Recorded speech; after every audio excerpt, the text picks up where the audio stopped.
AITAH for crashing a country's economy with tips. So I'm the king of Mali, and I decided to go on a pilgrimage to Mecca. I brought about 60,000 people with me, soldiers, heralds, and camels carrying hundreds of pounds of pure gold. Think of it like the ultimate royal road trip across the world. Before we left, I had to ensure my military was as sharp and disciplined as Shaka Zulu's legendary troops to protect our massive caravan across the dangerous desert. Along the way, we had to be as tactful and fierce as Queen Nzinga when dealing with foreign diplomats who tried to block our path. My whole empire was founded on the incredible legacy of Sundiata Keita, the original Lion King, so I felt I had a reputation for greatness to uphold. I, Mansa Musa, was just trying to be a generous guest. I was handing out gold bars to every beggar I saw and buying every luxury in sight. I even built a brand new mosque every single Friday of the journey just to show off our devotion and wealth. When we finally arrived in Cairo, I gave so much gold to the poor and the local officials that the market simply couldn't handle the influx. I was basically a walking stimulus package that went horribly wrong. I felt like Ya Asantewa protecting the honor of her people, but instead of defending a golden throne, I was accidentally attacking a global currency. We passed through lands with the artistic soul of Ovonramwen Nogbaizi's Benin, and we expanded our influence like Queen Amina of Zazao on a warpath.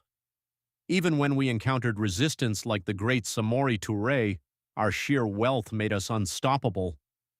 I felt like a warrior pharaoh, like Taharka ruling over Egypt and Nubia, or like I was fulfilling a prophecy of the Queen of Sheba, Makeda herself. My spiritual guides spoke of the Dogon mysteries and Nomotari, reminding me that wealth is fleeting, but I was focused on the physical impact of my gold.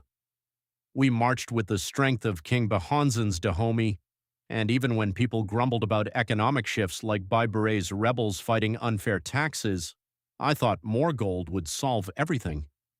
I wanted my people to be free and proud, like Dedan Kimathi's fighters, and I wanted our journey to be a song of liberation like the powerful voice of Miriam Makeba. I dreamed of a world as fair as Thomas Sankara's vision, where no one went hungry and everyone had enough. I wanted to build a future as resilient as Nelson Mandela, as regal as Haile Selassie, as brave as Patrice Lumumba, and as visionary as Kwame Nkrumah. But here's the problem.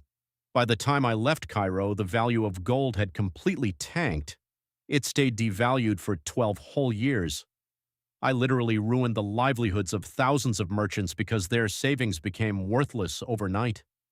The price of bread went through the roof because gold was suddenly as common as sand. So, Reddit, ITA for being too generous? Was I a benevolent king just spreading the wealth, or a reckless billionaire who didn't understand basic macroeconomics? Let me know what you think in the comments. Am I the jerk for the golden gift, or just the most legendary traveler in history?